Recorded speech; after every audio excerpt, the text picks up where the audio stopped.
Secretary Millar, I was out in Washington. We had that field hearing on those 4 dams that Biden administration wants to tear down with a 98.5% success rate on moving fish up and down that ladder.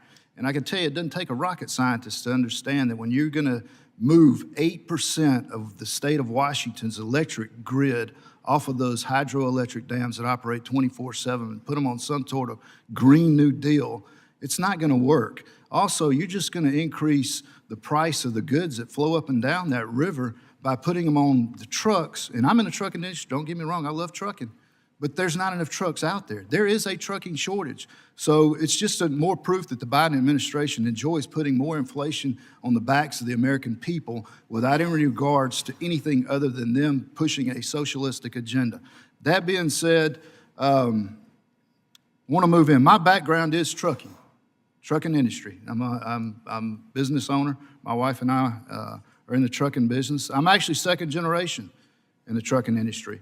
Third generation is actually running our company now. You know, and I started out at the age of 12, very much like Mr. Tucker, I'm sure, and got my commercial driver's license at the age of 18. I still have those commercial driver's licenses in my back pocket. And you know, I truly believe that the trucking industry is the most taxed and regulated industry in this country. For far too long, we have been the recipient of overreaching, overburdensome, and out of control federal agencies. Mr. Tucker, I heard you say that you are a generational company, and I was just curious, what generation are you? I'm third generation. Is the fourth generation working there? The fourth generation is 4 children between the ages of 14 and 22, and no, not as of yet, no. I'll tell you something, the trucking industry, once it's in your blood, it's in your blood. That's why it's generational.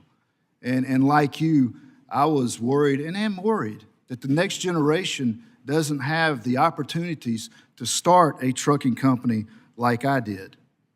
It's a very proud industry. We're proud of what we do. And yes, we are an extremely important part of the supply chain. And Mr. Tucker, I heard you mention J.B. Hunt. I want to tell you something. 98% of the trucking companies out there, y'all, 98% are 10 trucks or less. 95% are 5 trucks or less. So the trucking company that you reference, that and all the others that you make and call to your head, they only make up 2% of the trucking industry.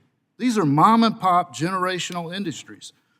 So right now, whether it's hours of service, minimum age requirements, barriers to entry by making us go to school, accessory equipment that's being mandated that didn't even be proven that it works, parking issues like the Secretary mentioned. You know, Mr. Secretary, the reason we have parking issues is because we didn't have that 5 to 10 years ago. But your shippers and your receivers have been sued so many times that they don't want anybody on their yards. We used to park wherever we were shipping or wherever we were receiving just to help with the hours of service so that we didn't have to drive there.